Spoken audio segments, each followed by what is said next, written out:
بسم اللہ الرحمن الرحیم۔ السلام علیکم ویورز، میں اپنی کہانی کا آغاز وہیں سے کرتی ہوں جہاں سے آخری ٹائم بند کی تھی، یعنی میری بھابھی کی آنکھوں میں آنسو آ گئے اور مجھے مناسب نہیں لگا کہ میں اب آگے ان سے کچھ سوال کروں، اور میں خاموشی سے ان کے کمرے سے باہر چلی آئی۔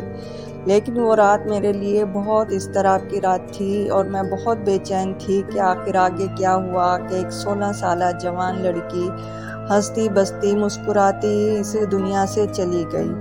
میں بہت بے چین تھی، وہ رات میری ایک طرح کی قیامت کی رات تھی۔ میں بہت زیادہ بے چینی میں وہ رات میں نے گزاری، اور صبح جیسے تیسے ہوئی تو مجھ سے رہا نہیں گیا۔ میں نے کہا بھابھی آخر آگے کیا ہوا، آخر آگے کیا ہوا۔ بھابھی اپنی نظریں چھڑا رہی تھی اور مجھ سے برداشت نہیں ہو رہا تھا۔ بھابھی بھی شاید اس انتظار میں تھی کہ گھر سے مہمان جائیں اور وہ مجھے تمام اسٹوری سنائے ثروت کے متعلق۔ بس اب وہ عید چونکہ 2 دن کے بعد تھی اور مہمان بھی سب عید کرنے کے لیے اپنے گھر چلے گئے، اور بھابھی کی بڑی بہن بھی اپنے بچوں کے ساتھ اپنے گھر عید کرنے کے لیے چلی گئی۔ اب بھابھی کے بہن بھائی اور میں بھی عید کرنے، میں نے سوچا میں بھی بھابھی کے گھر عید کر لیتی ہوں، تو رک گئی۔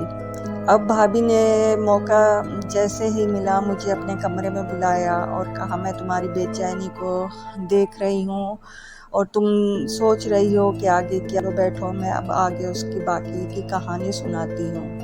ثروت چونکہ ایک بہت ذہین لڑکی تھی اور بہت خوبصورت بھی تھی، اس کے ساتھ ساتھ وہ اپنے ماں باپ کی بہت فرما بردار تھی۔